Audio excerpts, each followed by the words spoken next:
Hey guys, welcome back. It's week 5. Last week marked week 4, meaning that you guys are halfway through the semester. Week 5, you're one step closer. Attendance. This class is fully asynchronous. I see that a lot of you are taking advantage of the extra credit opportunities that I have. You guys can get 10 points extra credit in the gradebook for anything that's online through the recording for the weeks. And then at the end, you guys can get 5 points extra credit for filling out the end of course evaluation. Checklist. This is your guys' checklist for Module 5. We're going to be starting project part 3 and 4, your UI style guide, which I think is the fun part about it. And then our wireframes. Your discussion board this week, you're going to be replying to 5 classmates. Our learning goals. So this week, I want you guys to think about the many changes a business or an organization has to go through over the years. So people come and go, but a company needs to keep their files organized. So from a design perspective, that comes in the form of a style guide. Graphic designers create brand style guides to keep their consistency unified across people, office locations, and time. In UX design, a style guide is necessary for the user interface and other components of the project. This module is going to cover what should go in your UI style guide to keep that consistency and in with your complete project. So we're going to watch a little video. It's the official video from the Johnny Cash song One Piece at a Time. And it tells a story of a Detroit auto worker who spent several years not good, stealing Cadillac car parts from this assembly line one piece at a time. So he takes them all home and he builds the car, but the parts were for different models over the years. And although it did have the final outcome of him being able to drive it, it didn't look right. It looked funny looking, and the car was actually less functional in the end. Turn on closed captions for you guys. Oh, it says it's unavailable. I'm sorry.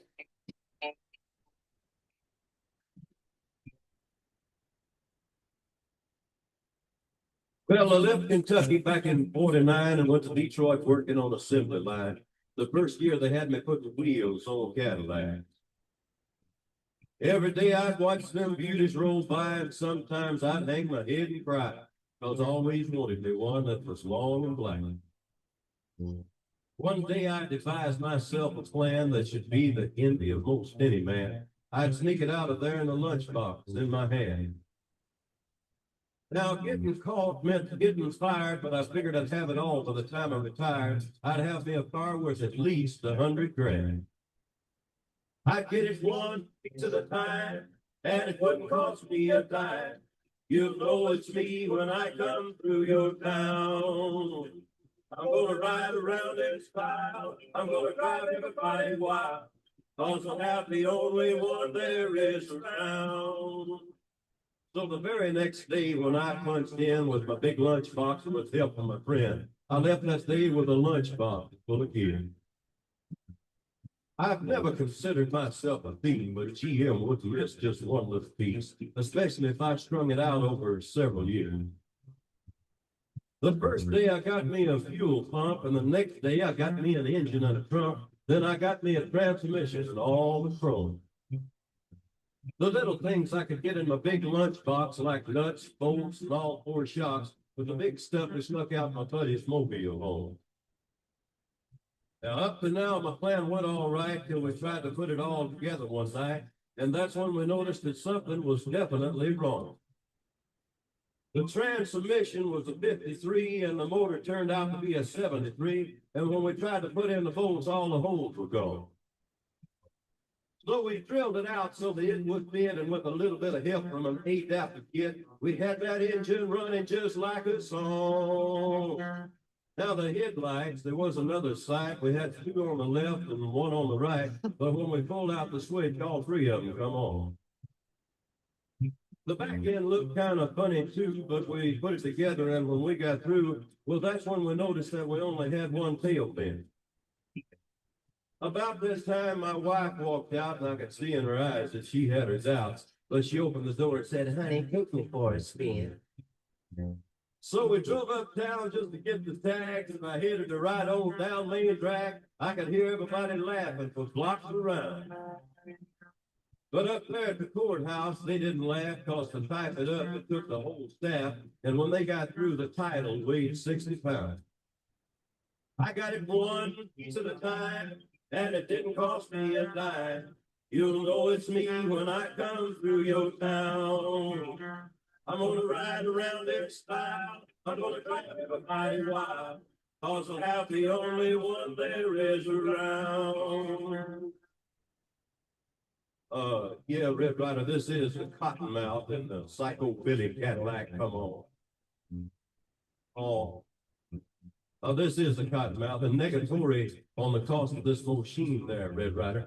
You might say I went right up to the factory and picked it up. It's cheaper that way.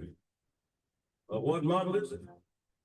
Really, it's a 49, 50, 51, 52, 53, 54, 55, 56, 57, 58, 59, automobile. 60, 61, 62, 63, 64. That song is so catchy.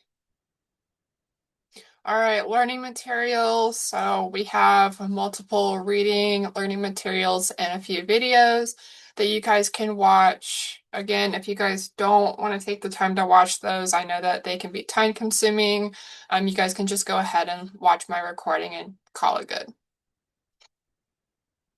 All right, so we're gonna watch a 8-minute video. I try to keep it short and sweet for you guys about Figma and how you guys can create your wireframes on Figma. If you guys want to follow along, that's an option too. I know some of you guys have dual monitors like I do. But if you want to follow along, that's an option. If not, that is very like to the point, very easy to follow along, stuff like that. If you would like to create like sketches of your wireframes, that's fine. I know that's very helpful when you go into making your wireframes. And then if you like her content, I do have her little YouTube subscribe area down there. I'll turn Hi everyone, I'm closed Ariana. captions. Welcome to my first Figma tutorial video where I will teach you how to create a wireframe. A wireframe is a digital outline of your design. As a UI UX designer, I often need to create wireframes during Zoom calls where other people want me to realize some ideas quickly. So a wireframe only represents the big picture of an idea, and it is very important for you to learn if you want to become a UI or UX designer, or if you want to design any app or websites. I'm going to take a screenshot of the Instagram app, and let's try to recreate the wireframe of this app together. Let's get started. Let's go to figma.com and then select New Design File. Then let's give this page a title. For mine, I will name it under Instagram UI Practice. Simply hit Return to save the title. Now let's drag the screenshot that we have to the canvas. It might turn out to be very large or very small, so please zoom in or zoom out accordingly. Now on the left side, you will see a layer named under the name of this image. Let's name our layer to something that actually makes sense. So I will name it under Insta Screenshot. So on the left-hand side, underneath layers, we have all the items that we added to our canvas. And on the right-hand side, we have everything that's needed to adjust things in our layers. And on the top, we have everything that's needed to add a component. And for now, I will add a frame, or simply use your keyboard and press F. Then I will select a frame size that's the same as my device, which is iPhone 11.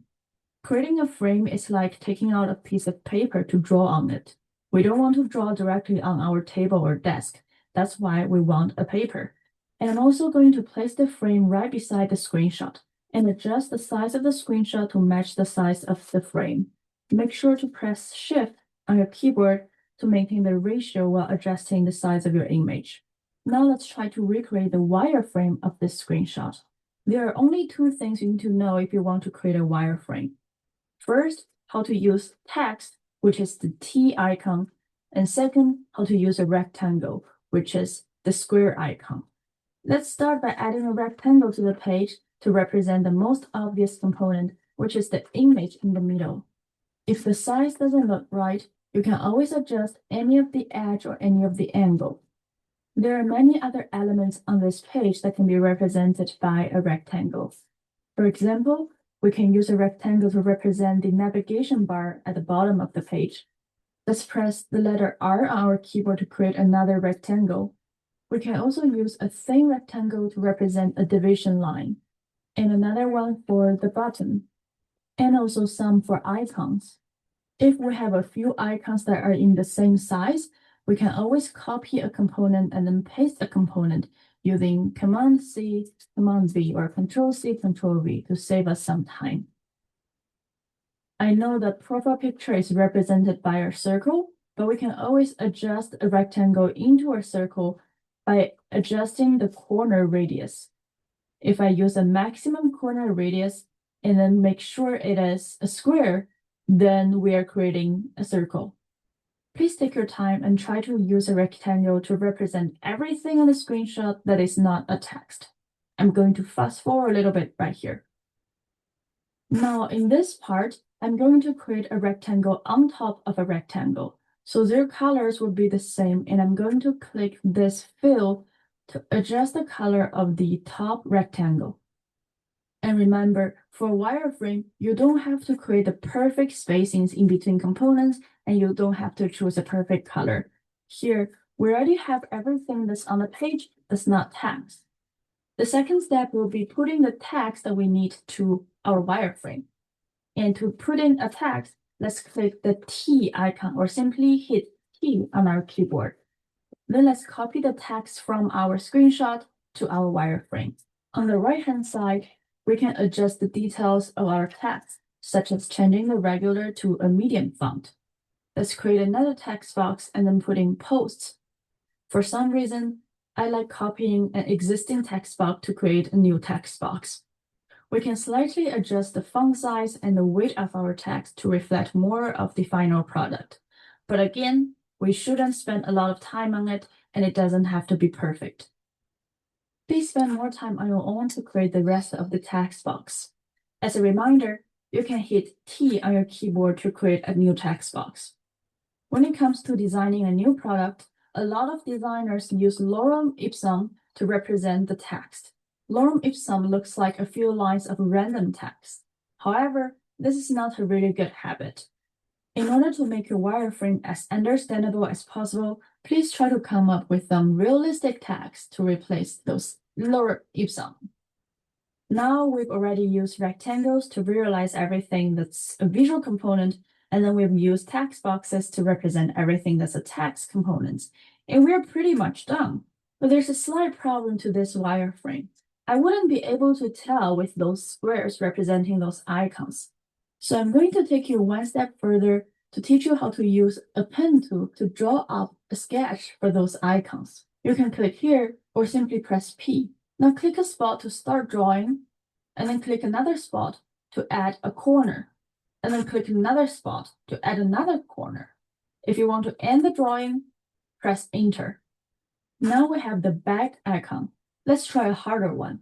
Let's do a home icon. Click on a spot to start drawing, and then click on other spots where you want to form the corners. And finally, let's connect everything together back to the starting point. And here we have the home icon. For the third icon, we can use the same tool to draw the stick. But for the circle, we can simply just use the circle tool. You can use O on the keyboard. Now let's draw a circle to represent the head of this searching thing. We don't need filling it with any color, so I'm going to minus the fill and then add a stroke.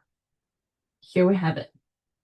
If you want to increase the size of two components at once, you will have to press Shift and then select the two components, and then you can adjust the size all at once. Please try to use the same method on the other icons. Now, if you don't want to create a sharp corner, but rather want to create a curvy edge, then what you need to do is to hold your mouse and then pull it toward the direction you want the curve to be, and then click it again to form the ending point. Let's practice again for the curve inside this shopping little icon. Please click the spot where you want to start the drawing, and then click and drag until you form the curve, and then click the spot where you want to end the drawing. Press Enter on your keyboard to end the drawing. Let's do the same for all the other icons. Please don't worry if your icon doesn't look really good, because the point of building a wireframe is simply to communicate the idea. And as a UI UX designer, I almost never create an icon myself, because usually if you're working with a company, the company has a design system where they provide all the icons for you. So all you need to do is to copy it from the design system and then paste it on your own design. Congratulations! If you come this far, then you've learned a lot about wireframe today. In my next video, I will challenge you to go one step further to move this wireframe into a high-fidelity mockup. So please don't forget to subscribe to my channel and turn on the notification bell to learn more about design and some other random cool stuff. See you. And we are going to be deep diving into that with high fidelity stuff at another time. Here we go. Now here is a wireframe tutorial from Care Foundry. And I have their Career Foundry YouTube down here if you would like to subscribe to them. They are also very helpful as well. I know a lot of you guys like physical drawing and designing and stuff like that. Sometimes it's easier to come up with wireframes when you draw them out like this, just to kind of get your thought process out. And then once you do that, it's easier to like recreate it and stuff like that on Figma.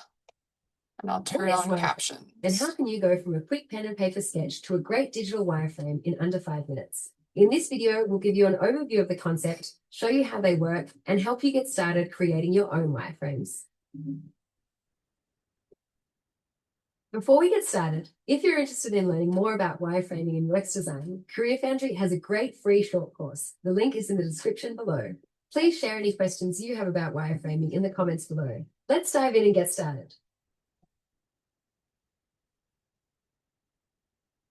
What actually is a wireframe? Essentially, it's a low-fidelity sketch of a digital interface, the outline or bare bones of the key elements of a design. The purpose of a wireframe is to help the designer plan how everything is laid out on the screen before they get bogged down in the nitty-gritty details of the design. It also provides a basic artifact that can be tested with users to confirm or deny different design choices. Imagine you're designing a mobile app.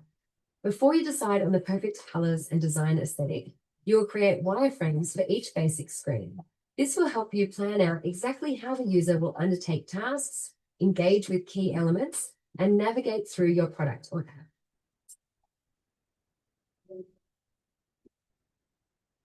Traditionally, there are two types of wireframes: the physical hand-drawn sketch and digital wireframes.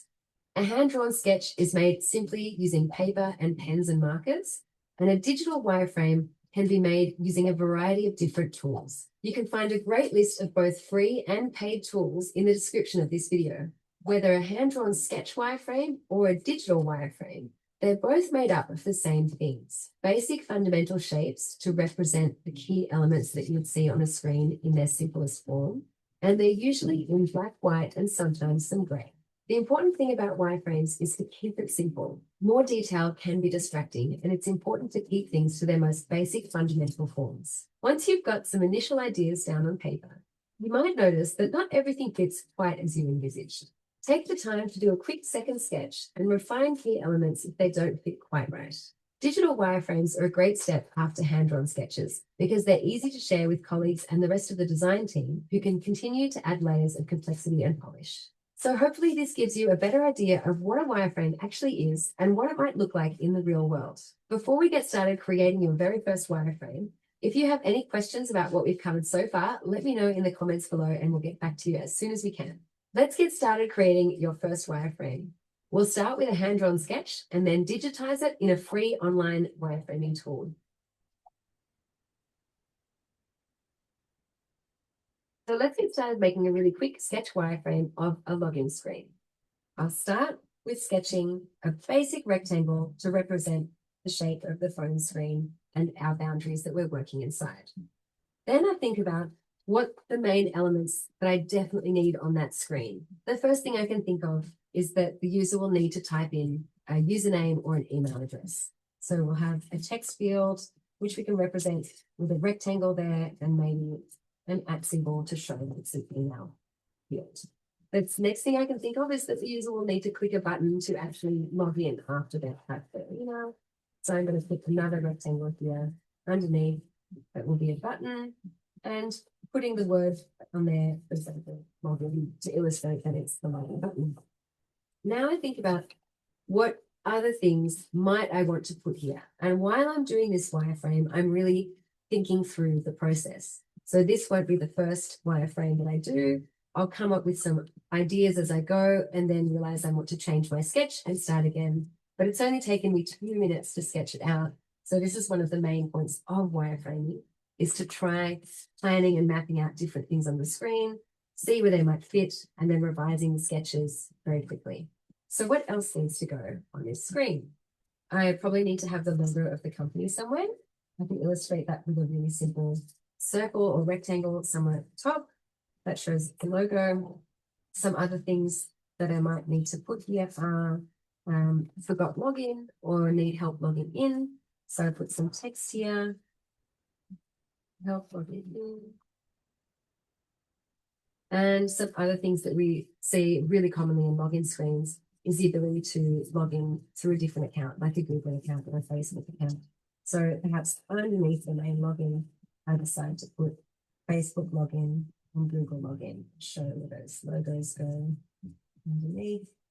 Facebook login, Google login. And the final element that I might add is a nice image to make the login screen feel warm and welcoming.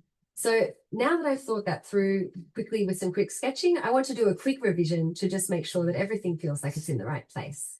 So I'm going to re-sketch through a rectangle, put the image at the top here. The logo will also go here. And then some nice space this time in between the email fields.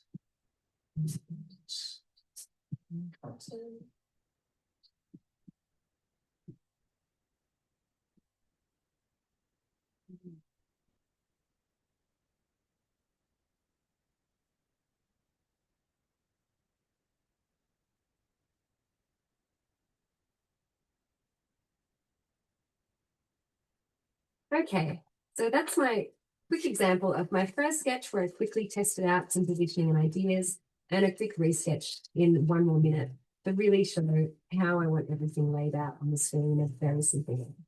So you can see that's taken me a maximum of a couple of minutes for 2 sketches and a clearly laid out final version that we're now going to digitize in a free online wireframe.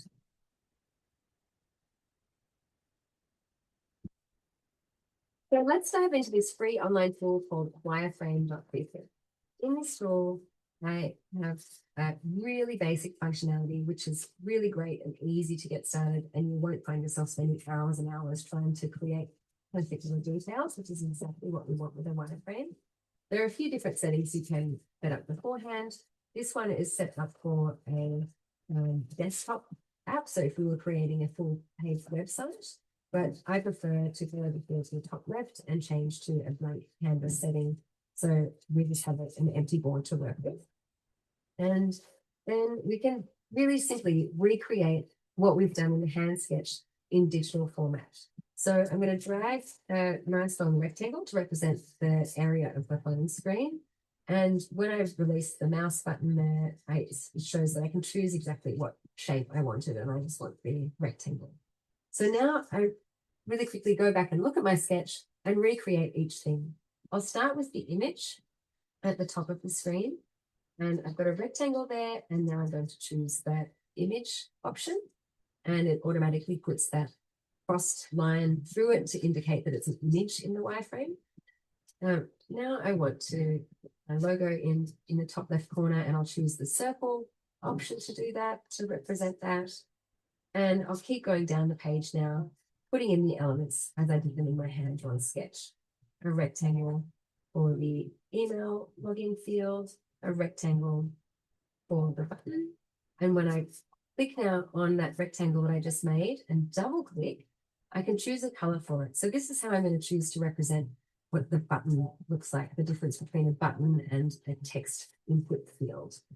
And now when we look at that, it's a bit clearer that that's the input field for the email, and that's button. And on here as well, I can have some text. So another rectangle, all the text, everything is forgotten the password. I'm going to make it underlined.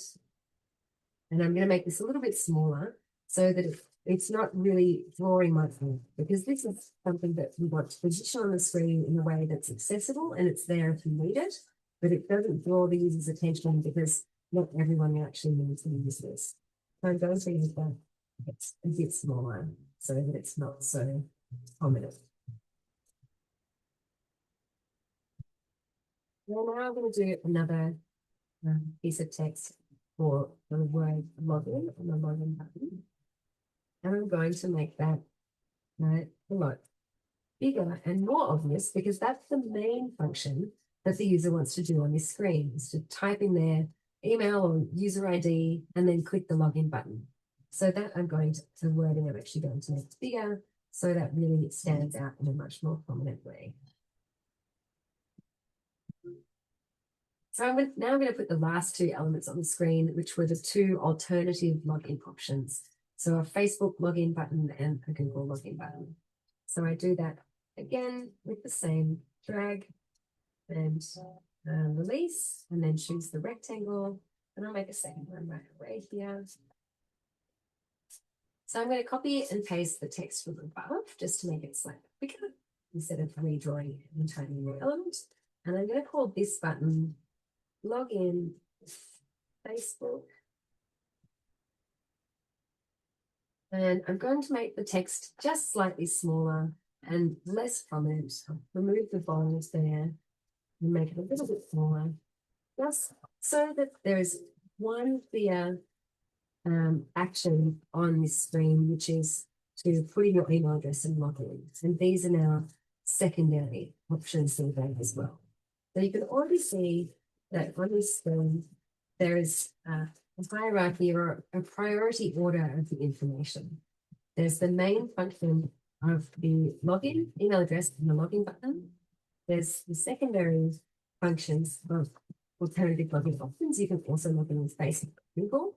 And going much smaller text, there's the forgot my password, which is something's going wrong. Not every user will need this, but if they look for it, it will be there. But it's that third priority option, so that it's very easy for the user to quickly scan and see which things are the most important, or what's the main action on that screen. So this is what wireframing really helps us with. Quickly sketching out and planning what information needs to be on the screen, where.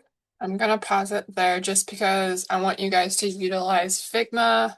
The course wants you to utilize Figma instead of wireframe CC, but hopefully you guys can get an idea of visual hierarchy. And if you use visual hierarchy in your wireframes, it kind of like leads your user to do what you want them to do without like you telling them what to do.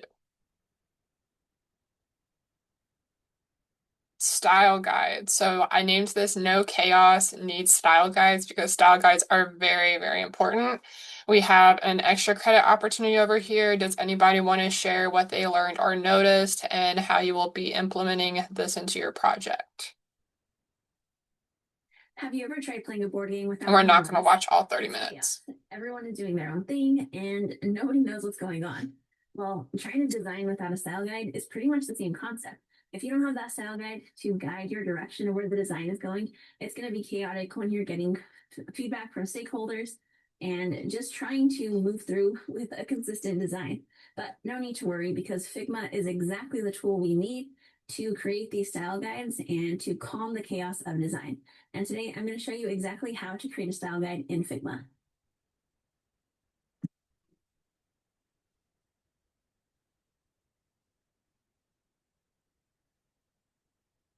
Hello, I'm Sabrina, and I'm an instructional designer and a bootcamp pro on Devlin's team.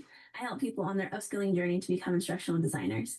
And in my day-to-day, I look at a lot of e-learning projects. And the one thing that can make or break those e-learning projects are the visual design choices. And that always makes me think of this quote that I love by Joe Sperano. Good design is obvious, great design is transparent. It's obvious when people are making these choices of like, oh, they paired these colors together, they paired these fonts together specifically. But it's other small design choices that really are overlooked by a lot of people, but it makes that experience so much better. And style guides are what do that for us. That's like where we start. If you guys can Making those hear. little decisions is in the style guide. That gives us the rules to the game. It makes sure everybody from the client, the SME, to the quality assurance team, the developer, and make sure everybody is on the same page. We're going to be creating the style guide in Figma. And if you're brand new to Figma, be sure to check out my video, How to Get Started with Figma for Instructional Design. Now, if you're familiar with style guides or you're just learning about them, you may be thinking, why should we use Figma? Well, Here's Figma why. actually has all of the features that we need. We can create shapes, we can create a color palette by using the eyedropper tool, and there's lots of different ways that we can export the files or the slides within Figma. We can export them as PDFs, PNGs, things like that. Whatever needs we have, we can export it in Figma that way. The other thing is it's really easy to share and gather feedback from stakeholders. You can share the Figma link, the file, and your stakeholders can leave comments directly on the slides, which is great. It's also really easy to organize those slides. You can move them around, get them set up, show like the user flow, things like that. And then you can also have lots of different pages. So maybe you want to separate it by all the different versions of the mockups that you create, or you want to separate it by the mood board, the style guide, the wireframes, things like that. You can do that with the options of the pages. Okay, and then last but not least, it makes sense to keep everything all in one spot when you're working on a project. Now, as we move into Figma, you may be starting to get familiar with the tool, but knowing how to use the shortcuts in Figma are really going to be a nice little time saver. So to learn those shortcuts, be sure to download the keyboard shortcut that we have linked down in the description below. I want to pause it. I will be giving that link to you guys as well in the comments just so that you guys can have it. Okay, we're going to pretend that we've met with our client and we've started going through those beginning ID processes. We've done our needs analysis, we've wrote the learning objectives, we've wrote our storyboard, and now we're ready to start getting into those visuals.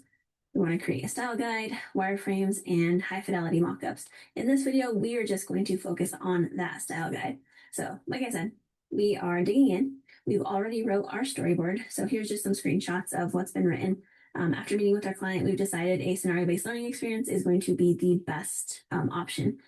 For some context, our client is a restaurant, and they were having trouble with their kitchen staff responding to chaos in the kitchen. So specifically for this one, a grease fire. So I've done my storyboard. Here's some screenshots just to get an idea. And then I went ahead and created a mood board. So I like to create a mood board for inspiration and just to get an idea of where am I going with things, explore different styles, think about what message am I trying to convey with my visuals. And so I create a mood board. I've decided to go on this, what you see here on the left, this style here. I think that fits what I'm going to do really well. And I found some really good characters to convey that message. All of these images here were sourced from FreePic. That's usually where I get the majority of my images. If you would like to know where to find more images, check out Devlin's video, Where to Find Graphics for E-Learning, and we'll link that below so that you can find a lot more resources.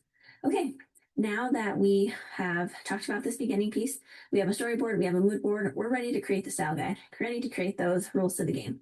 I'm going to go ahead and create a frame by pressing F, and I'm just going to click and make this small little 100 by 100 square, then go over to my left panel and change up the size. I'm changing it to a 16 by 9 ratio, so 1280 by 720 pixels. That's usually the size that I designed in Storyline, so I like to do the same thing in Figma, especially with the style guide. That way I know what my fonts and buttons are going to look like on the actual slide, the actual size that they'll look like. All right, frame 1 is not a descriptive title, so let's double click and let's call it Style Guide. And just to be safe, I'm going to call it version 1 because there may be iterations and that's okay. But what do we put on this frame? So in a style guide, we want to include some key elements. Of course, colors. We want to generate a color palette. So thinking of what do we have in our graphics? What message are we trying to convey? What's going to look nice on our design? I want to talk about the typography. So what fonts are we choosing? Different things like that. The buttons, we want to think about the different styles. Again, what's going to fit the theme.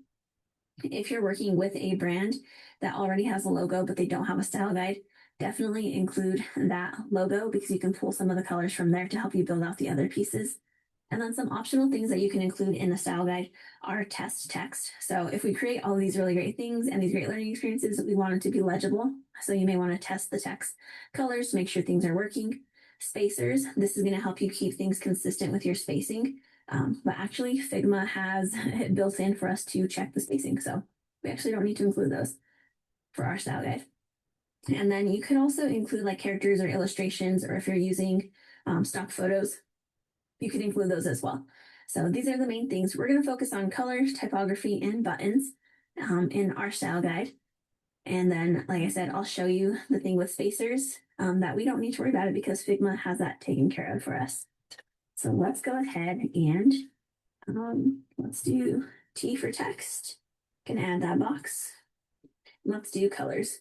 That's very small. So I'm going to go over here to this left panel. Let's bump it up to 32. That might be too big. We can always go back and change that. Let's see, I'm going to hold down Alt and the arrow. It gives me these red guidelines, which is why I was saying we don't need spacers because we can see how many pixels away we are from things. So I need to come down 7 and then go 1 over. And I'm just using my arrow keys to do that. All right, we're at 30 and 30. Great. This may end up being too big, and this is not going to be the font that I use. So I'll go back and change this once I talk about fonts. But we really want to treat the style guide as like one of those first design deliverables that we create for feedback. But it's really creating the brand and the whole like feel of the learning experience we're going to create. All right, colors. Well, we don't want to get crazy with color. When we're talking about color, we want to keep it very simple. Especially if you're new to design, you don't want to add a bunch of color. It can get confusing for your learners if they're expecting all of your buttons to be green and then there's a surprise purple button that they're not sure about, but when they click it, it does the same thing as a green button. So we want to keep things very simple. How we do that is we just pick a dark neutral color, typically going to be the color of your font, a light neutral color, usually a background behind that font, and then an accent color. What color do we want to use to draw our learners' attention? We usually use the accent color for the buttons because we want them to click those things. So that's what we're going to focus on. All right, now I'm going to add that in here, and I'm just going to make some squares. So I can come up here and click the rectangle or use the shortcut and just press R. And then I'm just going to click to make 100 by 100 squares. Like I said, this is our first deliverable. So I want to make sure things are staying nice and neat. I'm going to go with that 15 pixels away. I may have to go back later and adjust things. Okay, so I know I need 3 boxes for my dark, my light, my accent. So I can press Control C and Control V to copy and paste it like you would in any other things. So I can copy and paste this square. I can press Control D to duplicate it. But one of the things I like to do is hold down Shift and Alt and then drag this rectangle. So it's going to keep things lined up, which is nice. And there we go. Let go. Do the same thing. Shift Alt and drag. All right, we're going to have our dark, our light, and our accent. I've actually already chosen the colors for this color palette, so I'm going to go through and add those in.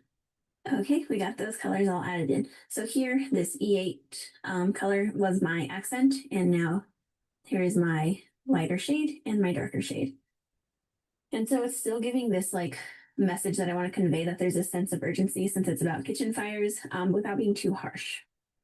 Okay, we have our colors all set. Now we want to talk about the typography, the font. I'm going to kind of show you guys. We don't want it to overshadow, and it still has a little bit more weight to it. Change those. Again, this is all the beginning of the design piece. Process and decide like, oh, that's too big or it doesn't work. I can always change it. Too much attention from the primary, and then here the hover is darker. All of our style guide. One thing I highly recommend is going through. So these are all separate elements. I would group them and then name it like dark neutral, light neutral, things like that. I did want to point out, like I said, we're not going to watch all the video. If you like to go back and watch it on your own, that's totally fine. One important thing about your style guide is that if you have a color that is on your palette as your backdrop, so just so that everything matches, make sure that you create a stroke around it or a border or a frame so that we can tell that you're talking about this color. Or if it's lighter, make sure you put a stroke of your darkest color around it. Moving on. We're not going to watch all of this, but we're going to dive into it a little bit. You are more than welcome to watch on your own time. It's about mood boards. Hello guys, my name is Alexey and today we'll talk about mood boards. I will show you how to create mood boards in Figma the way I do it. Mood boards are awesome, they save me a lot of time. Previously I had to create several options of high-res UI designs for my clients. Imagine how much time it takes to create a full homepage design. Now I just create 3 or 4 mood boards and we choose the direction from there. Okay, enough talking, let me show you how to do this. Jumping into Figma. And let's create an artboard with the size of A4 page. This will be needed for us to... It's gathering the images. Again, these are just images that he finds online. Make sure you guys cite your sources in APA format.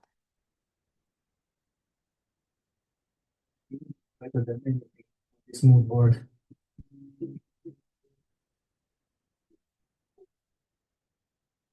A mood board, if you're not familiar with a mood board, is something that like inspires you that you want to use within your own project. So this one could be colors, this is icons and shapes, this is typography, this is what the graphics are going to look like, this is probably going to be the layout, stuff like that. Your UI style guide, here's your instructions and what it shows up. Have 3 to 5 color swatches. Make sure that you guys include those hex codes, which is a hashtag, and then the letters and numbers that make the color. Typography, 2 to 3 typefaces, which is like typography fonts. Make sure that you guys label your buttons and your icons. And this is just something that like should help you with the transition process. I understand that if you don't want to like put something down and say, hey, this is what I'm planning on doing, that's fine. Just make sure if you decide to change it that you go back later and change it in your design brief. I got your guidelines here. Make sure that you guys have an APA citation list. Here's how you're going to be graded.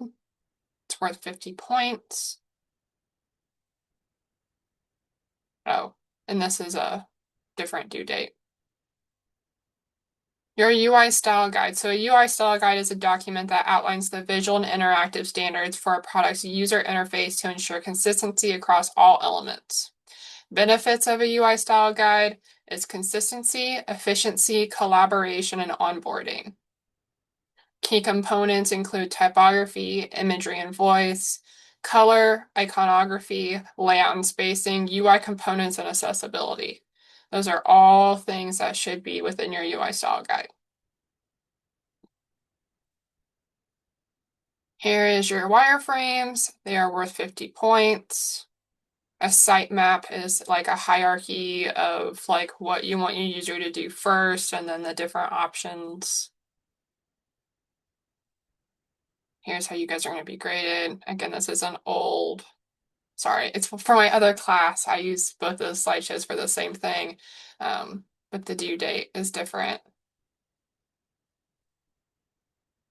My design. So I'm going to take you guys through my portfolio and I want you guys to kind of take a look at the project that I created for my art history design class when I was in college. Look at my color palette, my font palette, and just kind of familiarize your guys' self with the way that I design my documentation. Make sure that you guys like, I'm sorry, I forgot the word for it. Like, create underlines, see like I have like this is the title of my thing, but then this is the longer title. So make sure that you guys like bold your font, underline stuff, change the color. It just helps the layout of it. Again, you guys are more than welcome to check out my stuff. I gotta remember where it's at. It's been a minute since I've been on here. There we go. So for my art history class, it was the final project. I'm not sure if you guys have taken it. If you have, I highly suggest doing something big for your final project. This project really pushed me, and I was inspired from my lifelong enthusiasm of trading cards, such as sports cards, like football, especially basketball, but really Pokemon cards. And so I created three different like types or packages, stuff like that, based off the different art history periods. And then I included like early modern, Victoria era, and the Art Nouveau era. And then I had like artist cards, tool cards, and then like Pokemon has full art cards, which are really cool, and like collectibles and stuff like that. So I had different stuff, and so this is kind of like what like you would consider like my wireframes would look like. But they were all like manual. So this was a little bit about my manual design. I kind of have like a key down here just so that my teacher could understand what it meant. Like this is my image. And then this is my border color, kind of like a Pokemon card, where it has like the HP up here and then the name and stuff underneath it, the description, what card it is out of the deck. This was my box design. Can you collect them all? I did change some things. I adapted to the responsiveness that I got through like usability testing and just like my visuals and stuff like that. So I had to change some stuff. I changed my fonts, the impact that they would have, stuff like that. I changed some of my colors. I even had to change my product name, which was a little funny because I came up with Artico cards, like art, art, and then cards and everything like that. And it had to do with like my art history class. So I had to change that, and it was a little frustrating after I looked it up and saw that something else had that name. So originally I had to change it. I changed it to Art Deck Cards. This was my logo before I changed it. Now this is my logo. I talked about the changes in it. Here is my color palette over here with the hex codes. I went with RGB color schemes. So I have my RGB color scheme over there. I talk about my typography. I am licensed to use Corel Draw through work. So that is the application that I utilized. So I have Corel up there, and this is kind of what my screen looks like. I'm building my logos. I talk about the preface of my design with my RGB color palette, the typography with screenshots, the size. And then just like a regular box, I had to make this and kind of like lay out my cards and all that kind of stuff. And then I had to cut, and I used my nice professional grade double-sided tape to build the boxes.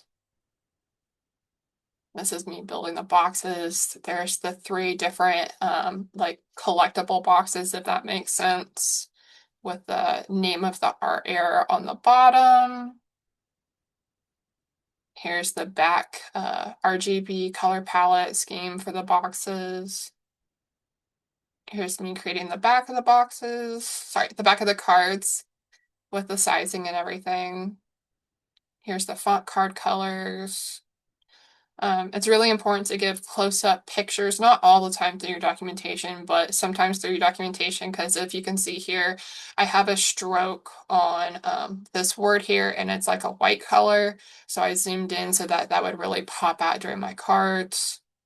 You also kind of want your audience to be able to read some of the, like what you're trying to show on your image. So that's good as well. Here's what the card's front side looked like. This is how they were formatted. I got my paper cutter there. I did cut them down to the black line if you guys were curious. There we go. Each box had 5 cards. And then I was lucky enough because, user testing unboxing video. Everybody loves unboxing videos. I tested my husband. He was very enthusiastic. So if you guys are interested in a user testing video, this video is here if you guys would like to watch it. Totally optional. You don't have to if you don't want to. But it is a good one. He does give really good critique feedback. He acted like he didn't know who I was, and it was just a product that he was testing. I have my conclusion. This is very important, and you will need one in your guys' design brief talking about how you felt during the project, if there was any issues during the project, if you had to make any adjustments during the project, challenges, how you feel. And then I did use images online for my cards. This is my licensing. So just make sure, which I know it's a lot. But if you use that APA citation source that I put on, that I put on week one and everything, and I can cite it again, it will automatically, I mean, not only will it come up with your like annotations and everything like that to cite them, but it will automatically create a list. It will save that list. Even if you exit out the tab, it will automatically save it and you can come back to it. But it will also make sure it's in alphabetical order, which is super important. And then the easy part is whenever you pull up your design brief, you can literally just copy it from the website and then you can paste it and it does all the work for you. And then you just have to make sure that the formatting is the same in your design brief. Okay, spot the mismatch. So this activity is our hands-on activity for the week. It's going to take about 5 minutes. So you guys can structure your time the best way that you guys see fit. I want you guys to recognize why consistency matters in UI and why style guides exist. It has to do with the Johnny Cash's Cadillac music video, and it also helps you learn kind of like our weekly module like objectives. So we have the CLO7, which is about style consistency, improving communication and visual appeal. And then the 7.1 and 7.2, which are numbers inside your guys' learning goals for wireframes and standards are the start of Unity. And so what you guys are going to do is you guys are going to try to use 2 to 3 screenshots that you guys take on your phone. Or if you want to use a computer, that's fine as well. I think Microsoft uses like photo scissors or something like that just to take like a screenshot. Mac, it should be Control-Shift-4 for like a screen, and then you can drag it where you want it. But you're going to take 2 to 3 screenshots of applications that you use daily. I gave some examples: Facebook, Instagram, Snapchat, Cash App, First Financial Banking app, which I use. You don't have to use that. Netflix and Amazon. Those are ones that I go, but there's no constraints, so anything goes, whatever you guys want to use. And then you guys are going to identify 3 consistencies across those screenshots. So an example is color, typography, icons, buttons, and spacing. And then you're going to identify one that is inconsistent that a user could find confusing. And then you guys are just going to jot down a 2 to 3 sentence reflection answering why does that inconsistency matter to you guys and how would a UI style guide help. A takeaway from this is that UI consistency helps users navigate faster with less effort. And so style guides ensure that consistency across time, teams, and platforms. And an example of this, I think I mentioned before, is that when you're trying to recreate someone's brand, if you are doing a redesign, you want to make sure that you are utilizing their color palette.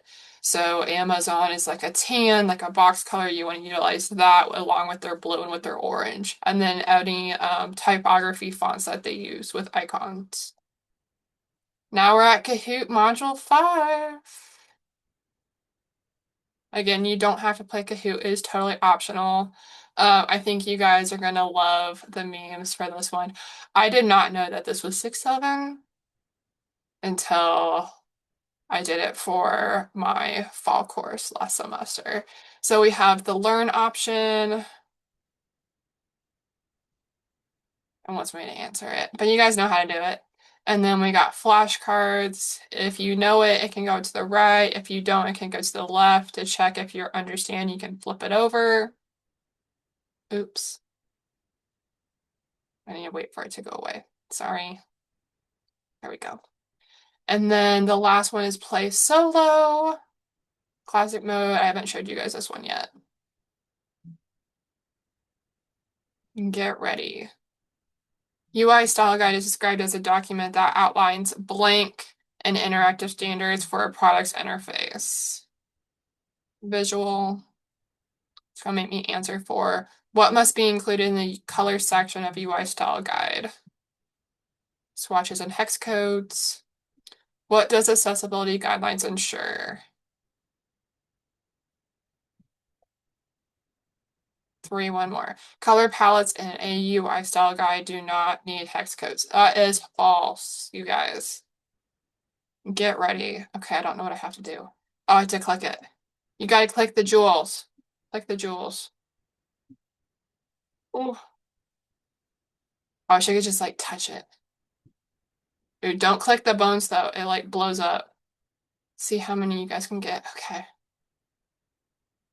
Ooh. I got 41,733. And then it keeps going.